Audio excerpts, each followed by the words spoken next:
Here, aan U al die eer, Vader, Seun en Gees.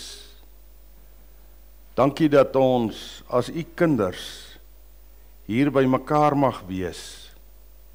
En wanneer ons nou U woord open oor ons harte en ons verstand, dat ons kan hoor wat U deur die Gees vir ons wil sê, dat ons gehoorsaam daaraan sal gaan wees, en dat ons dit ook sal gaan leef. In die naam van Jesus Christus vra ek dit. Amen. Ons skriflesing is uit Handelinge 3, vers 12 tot 19. Handelinge 3, vers 12 tot 19.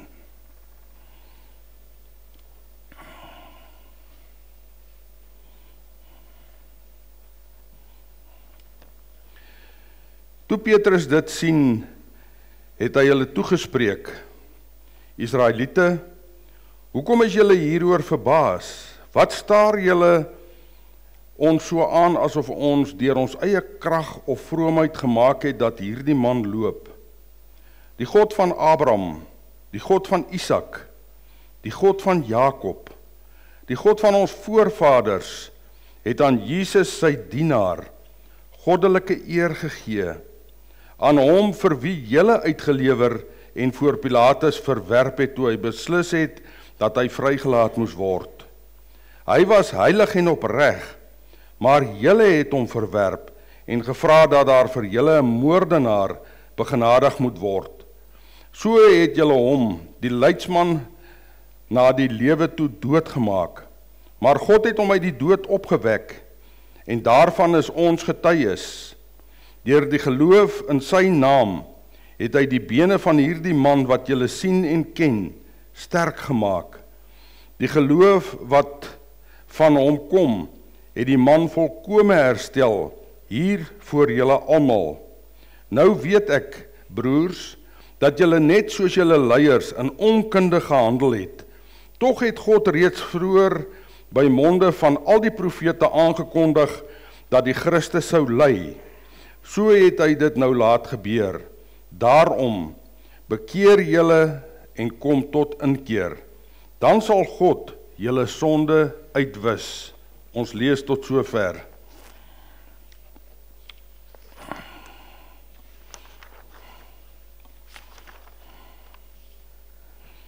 Bekering deur geloof.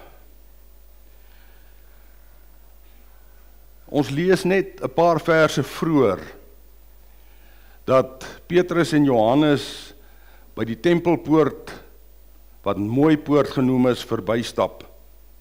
En hierdie verlamde man se mense het hom elke dag gedra en by die tempel neergesit en daar kon hy bedel. En daar het die verlamde man almoses gevra. En wanneer hy na Petrus en Johannes kyk, dan antwoord Petrus en Johannes hom in Handelinge 3 vers 6 met hierdie woorde: Silwer en goud het ek nie, maar dit wat ek het, gee ek vir jou. In die naam van Jesus Christus van Nasaret, staan op en loop. En die verlamde man se bene het sterk geword, sy enkels het sterk geword, hy is genees en hy kon loop. En die mense in die tempel het spoedig verneem van hierdie genesing van die verlamde man, wat elke dag daar by die tempel gesit en bedel het. Hy was al onbekend daar. En toe sien Petrus dat die mense na hom luister, en daarom het hy onmiddellik van hierdie geleentheid gebruik gemaak en vir hulle van Jesus Christus vertel. En dis ook die opdrag wat die Here vir my en vir jou gee. Gaan uit en verkondig die evangelie. Petrus se boodskap was baie duidelik en baie eenvoudig. Hy het hulle vertel wie Jesus is. Hy het vir hulle vertel hoe dat hulle hom verwerp het en dat almal hom verwerp het. Die wat hom verwerp het, dat hulle eintlik verlore is. En dan vertel hy ook vir hulle, maar daar is nog 'n geleentheid om die saak reg te stel. Hulle kon nog kies om Jesus aan te neem as hulle verlosser en hulle saligmaker. Vir hulle was dit genadetyd. Net soos wat ek en jy vandag ook genadetyd het, om ons saak met die Here reg te maak, as ons dit nog nie gedoen het nie. En daar is baie mense daar buite, wat se saak ook nog nie reg is met die Here nie, wat my en jou pad kruis. Dis genadetyd ook om aan daardie mense die verlossing in die evangelie te verkondig. Die Here skep vir ons ook die geleentheid, soos wat hy dit vir Petrus en Johannes geskep het, om oor hom te praat. Ons kry daagliks daardie geleentheid. Maar wat maak ons met daardie tyd, wat ons kry, daai geleentheid? Dis maklik as ons in die kerk sit, as gelowiges by mekaar, om hieroor te praat. Maar wanneer ons in 'n wêreld daar buitekant is, in die raadsale sit, in die vergadering sit, by die braaivleisvure staan, by die partytjie is, op die golfbaan is, of waar ook al, dan is dit nie altyd so maklik om oor die Here te praat nie. Inteendeel, dit kan soms partykeer baie ongemaklik wees. Ek en jy kan maar net tot die Here bid, dat hy vir ons die moed en die krag sal gee, dat ons oor hom sal praat. Want in ons eie krag kan ek vir julle waarborg, kry ons dit nie reg nie. Petrus sê vir die verlamde man,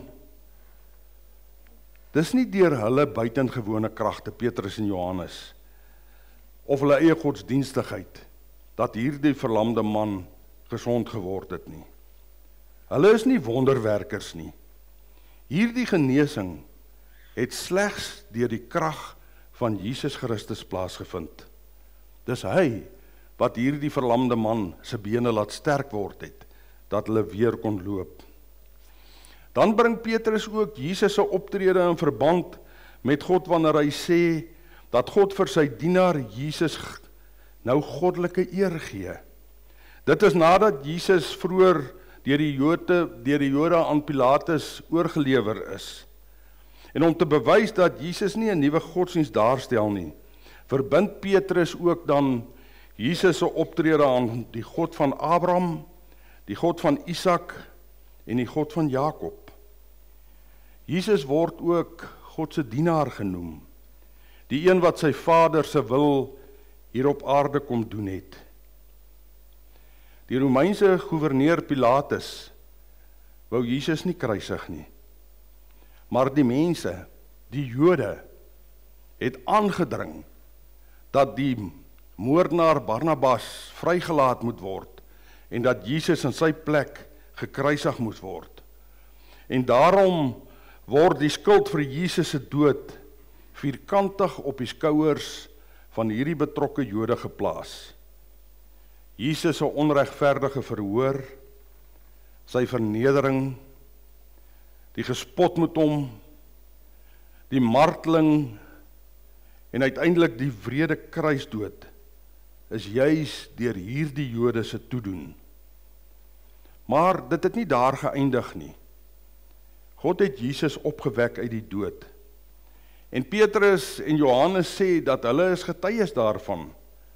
En ons onthou dat as ons in die evangelies lees, dan lees ons dat vroeg die Sondagmôre het die vroue, Maria Magdalena, het hulle na die graf toe gegaan. Dit was nog besig om lig te word. En op pad na die graf toe wonder hulle, wie gaan die klip vir hulle wegrol? En dan, wanneer hulle by die graf aankom, dan sien hulle maar die klip is reeds weggerol. En hulle aanvaar dat die graf leeg is, maar hulle het nie daaraan gedink dat Jesus opgewek is uit die dood nie. Maar vroue was in die Mediterrane tyd, die tyd van Jesus, was vroue nie gereken nie. Hulle woord is nie aanvaar nie. En daarom hardloop hulle na Petrus en Johannes toe en hulle gaan vertel dat hulle self kan gaan kyk. Die klip is wegrol en die graf is leeg. En dan hardloop Petrus en Johannes deur die strate van Jerusalem na die graf toe. Johannes het vinniger gehardloop as Petrus, hy het eers by die graf gekom, maar hy het nie ingegaan nie, hy het net ingeloer by die graf en die doeke gesien lê. En 'n bietjie later toe kom Petrus daar aangehardloop en hy was maar 'n man van vinnige geaardheid. En hy hardloop by die graf in. En hy sien daar lê die doeke, netjies eenkant. En die doek wat om Jesus se kop gedraai was, lê netjies opgerol. En hulle weet, iets buitengewoons moes nou hier gebeur het. Maar nog steeds dink hulle nie daaraan dat Jesus opgestaan het nie. Maar Jesus het opgestaan. Die graf was leeg. En later lees ons, het Jesus dan ook aan sy disippels by verskeie geleenthede verskyn. En dit is dan nou ook hier dieselfde Jesus, wat gesorg het, dat hierdie verlamde man gesond word. Nadat Jesus na sy Vader toe opgevaar het, is hy nog steeds die een wat gesond maak. Maar hy doen dit nie sonder menslike betrokkenheid nie. Hy gebruik vir ons met ons geloof in hom. Dit beteken dat ons volledig aan hom onderwerp is, met volle vertroue in hom en weet dat hy in staat is om wonders te doen. En dit is belangrik dat ons dit vanoggend weer eens sal besef. Die God wat ons aanbid, is die God van wonders. Maar dit beteken nie dat, wanneer ons vingers klap, dat hy gaan reageer en vir ons wonderwerke doen nie. Hy doen dit op sy tyd en waar dit nodig is. En volgens Petrus gee Jesus dit gratis aan ons, soos hy dit ook aan die verlamde man gegee het. En dan teenoor die geloof van hierdie verlamde man, staan hierdie ongelowige skare. En ons lees dat volgens Petrus, is dit hulle wat Jesus se dood veroorsaak het. Maar Petrus gee ook in hierdie gedeelte toe, dat hierdie leiers Jesus uit onkunde gekruisig het. Hulle het nie besef, en hulle het nie geweet, wie Jesus regtig is nie. Hulle het heeltemal 'n ander verwagting van Jesus gehad, toe hy Jerusalem op die rug van die donkie ingery het. Hulle het gedink, hy kom hulle verlos van die juk wat die Romeine op hulle gelê het. Hulle het glad nie verstaan wie Jesus is nie. En dan lees ons ook in 1 Timoteus 1 vers 13, waar Paulus aan sy jong kollega Timoteus skryf, dan sê hy dat hy vroeër God belaster en sy kinders vervolg het, maar dat God hom begenadig het, omdat hy soos hierdie Jode dit uit onkunde gedoen het. En ons onthou dat Paulus, hy was toe Saulus gewees, wat 'n fariseer was, hy het die wet geken, baie goed, en hy het dit getrou nagekom, en hy het die Christene vervolg, hy het die kinders van die Here vervolg met 'n passie. En dan op die Damaskuspad, dan loop hy hom teen die kruis vas. En hy vra, maar Jesus, wie is u? Dan sê Jesus, ek is die een wat jy vervolg. En dan verander Saulus se lewe totaal. En hy word 'n groot instrument in die hand van Jesus. Jesus, en ons gaan nou weer daarna kyk, gebruik ons met ons sonde, met ons foute, net soos ons is. Maar nou roep Petrus die mense dringend tot inkeer. Hy beklemtoon dat die gevolge van so 'n inkeer die moeite werd is. Wanneer Jesus met sy bediening op aarde begin, dan is sy eerste woorde, en ons lees dit in Markus 1 vers 14, bekeer julle en glo die evangelie.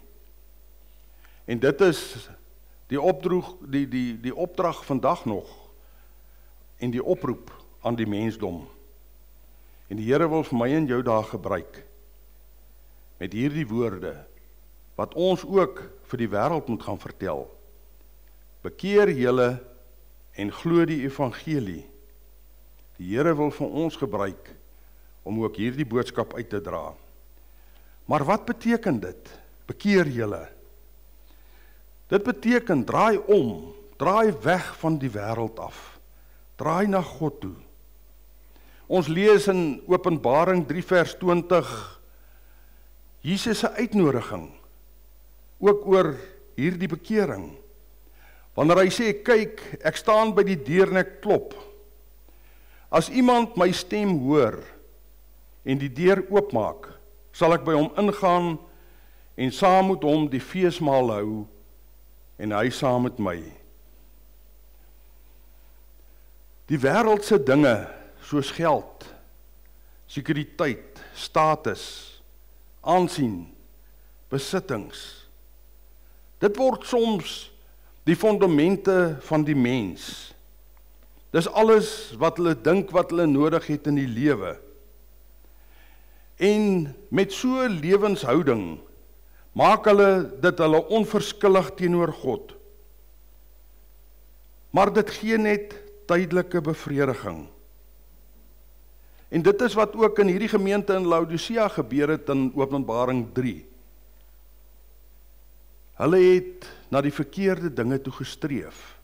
En daarom die uitnodiging. Ek klop aan jou hart se deur. God se uitnodiging. Elkeen wat ag gee op Christus se roep tot bekering, sal 'n intieme verhouding met hom leef. Maar wanneer ons daar kom, en ons as kinders van die Here kan daarvan getuig, ons het op 'n stadium, en dink dalk vir 'n oomblik na, wanneer was dit in jou lewe, wat jy by Openbaring 3 vers 20 gekom het, wat jy gesê het, Here, hier is ek. Ek wil my hart vir U oopmaak. Ek wil U in my lewe innooi. Dink vir 'n oomblik. Dink terug aan daardie oomblik toe jy daai woorde gesê het. Toe jou lewe handomkeer verander het. En wanneer ons daardie woorde sê, Here, ek maak nou my hart oop. Kom in. Ek neem U aan as my verlosser en my saligmaker. Vergewe my sonde, ek wil U kind wees. Die eerste ding wat dan gebeur, dan kry ons ontzag vir God.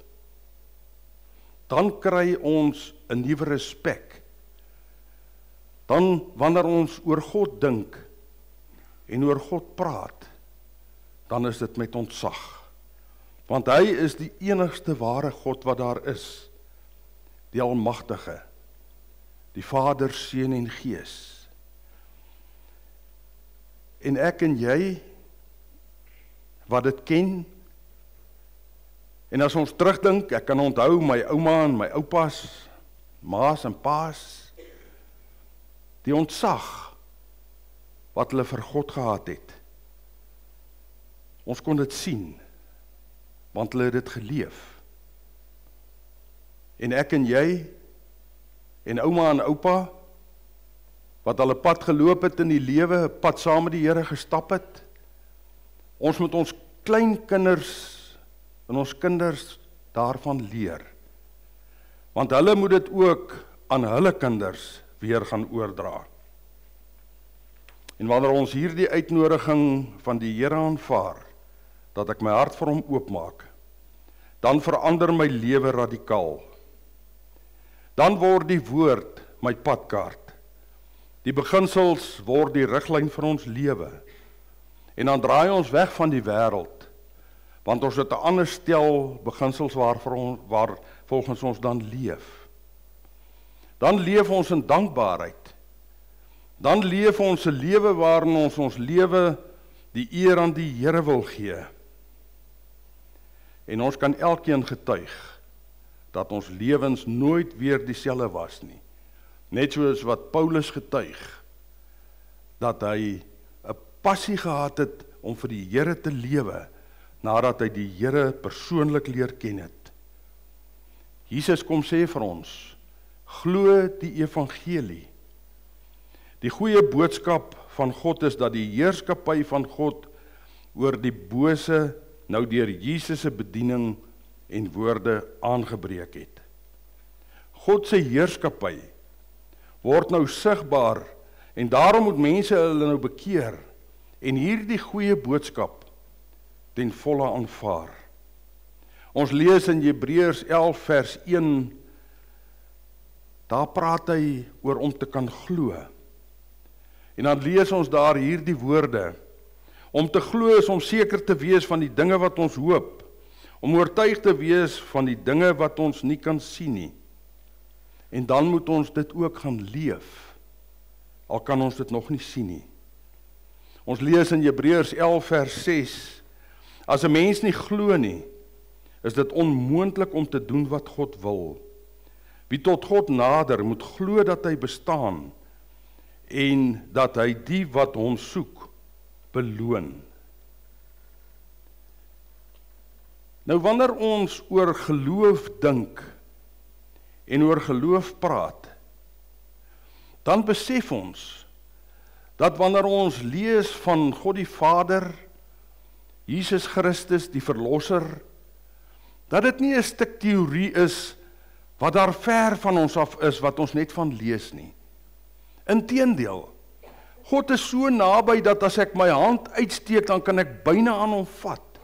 So realiteit is hy. Maar hy is ook in my deur sy Heilige Gees. En daarom kan ek hom beleef. Dit is deur geloof in ons hemelse Vader, dat ons kan staande bly in krisisse. Dat ons ook met vreugde en in dankbaarheid kan lewe. Want wanneer ons in situasies kom, wat dit totaal en al uit ons hand uit is, dan weet ons, met 'n vaste wete, dat God is in beheer. Al voel dit vir my, asof my lewe ontspoor. Al voel dit vir my, ek weet nie hoe gaan ek die volgende tree gee nie. Dis dan, wat ek weet, ek kan maar net oorgee, want niks wat ek verder doen, kan iets hieraan verander nie. Nou is dit ten volle in die Here se hande. En wanneer ek dit doen, dan kom maak die Here sy belofte waar, wanneer hy sê, ek sal jou die vrede gee, wat alle verstand te bowe gaan. En ek sal nooit vergeet, die laaste paar jaar van my pa se lewe, het ek en hy baie oor die Here gepraat. Het ons baie oor die waarheid van die woord gepraat. En toe ek by sy sterfbed staan, daar in die hospitaal, het ek my hand so op sy arm gesit, en ek kon net sê, Here, dankie dat alles waaroor ek en hy so baie gepraat het die afgelope tyd, dat hy dit nou gaan beleef. En ek weet hy het. En dit is wanneer jy met 'n glimlag by die dood kan staan, omdat jy weet, daar's 'n lewe na die dood. Jy kan by die dood verbykyk, en jy kan die ewige lewe raak sien, omdat ons glo, omdat ons weet. Petrus sê, dat Jesus sal hierdie Jode se sondes uitvee, en hy sal hulle vergewe. En hy sê, daar sal binnekort tye van oplewing en verkoeking aanbreek. En dan verwys Petrus daarmee na die terugkeer van Jesus, die Messias, na die wêreld toe. En dit gaan gebeur. Jesus gaan weer kom op die wolke.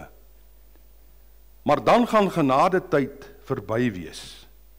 Dan gaan dit die tyd van oordeel wees. Vir gelowiges gaan dit 'n tyd wees, dis vir ons 'n dag om na uit te sien. Dit sal vir ons 'n dag van vreugde wees, dag van redding. Maar vir ongelowiges, ongehoorsaames, 'n dag van duisternis en 'n dag van straf.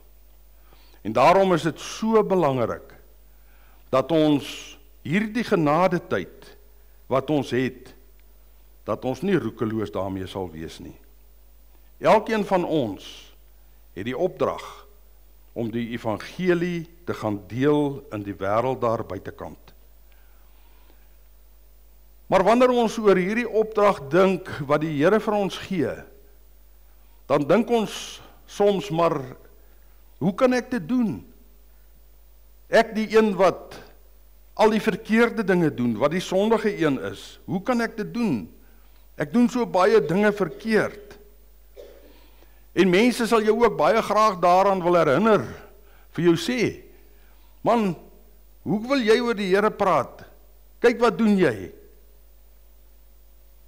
Dis 'n leuen van die Satan.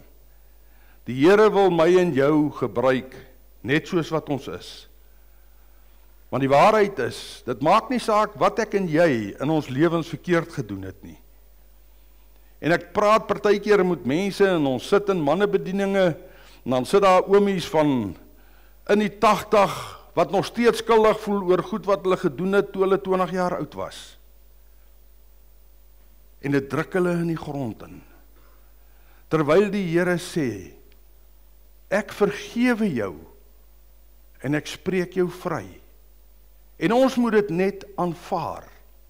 Die Here het reeds ten volle aan die kruis betaal vir dit wat ek en jy verkeerd gedoen het. Ons is vry.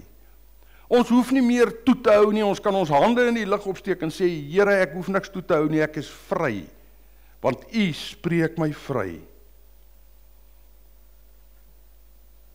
Ek en jy is goed genoeg vir die Here net soos wat ons is, met ons foute. Die Here wil ons gebruik. En dit is suiwer genade. Baie keer, dan wil 'n mens nog ietsie ekstra doen om jou verlossing te verdien. Terwyl die Here vir ons sê, ek het alles klaar gedoen. Jy het nie nodig om iets by te doen nie.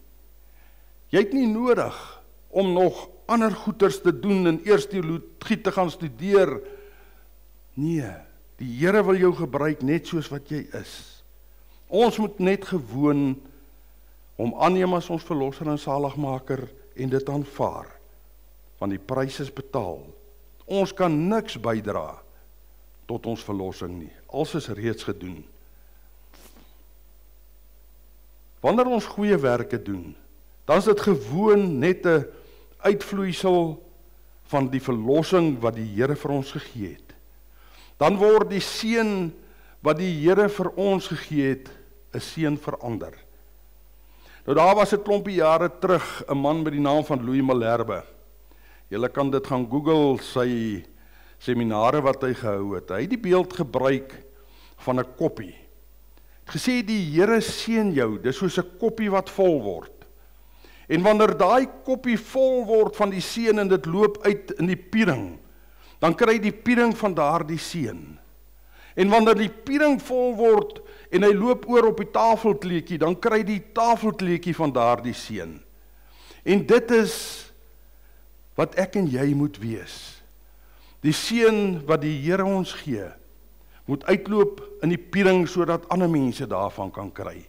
En dan wanneer die piering oorloop, moet ander mense weer van daardie seën van die Here kry. En dit is 'n lewe van dankbaarheid. Dis 'n lewe van nederige afhanklikheid van die Here. Daarom leef ons nie meer soos ons wil nie, volgens ons sondige begeertes nie. Daarom leef ons soos wat die Here van ons vra in sy woord. Dit beteken nie dat ons alles reg doen nie. Ons doen nie, want ons leef in 'n onvolmaakte wêreld en ons is nog sondige mense. Maar die Here kom sê vir sy kinders, in Psalm 37 vers 24, God is self van die woord. Hy sê vir sy kinders, as so iemand val, bly hy nie lê nie, want ek, die Here, help hom op. Is dit nie 'n bemoedigende woord vir ons vandag nie? Dat ons nie in die stof bly lê nie. Die Here los ons nie daar nie, want ons doen verkeerd.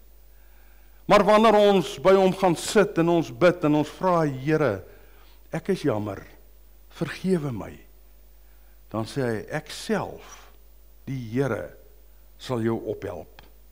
En daarom mag ons rein en heilig in sy teenwoordigheid wees vanoggend. Want ons is skoon gewas deur sy bloed.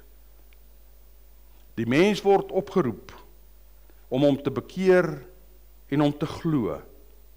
En dit is slegs deur God se genade moontlik. Kom ons luister hierdie lied van Jan de Wet. En ons luister die woorde en dis ook ons belydenis, ons glo.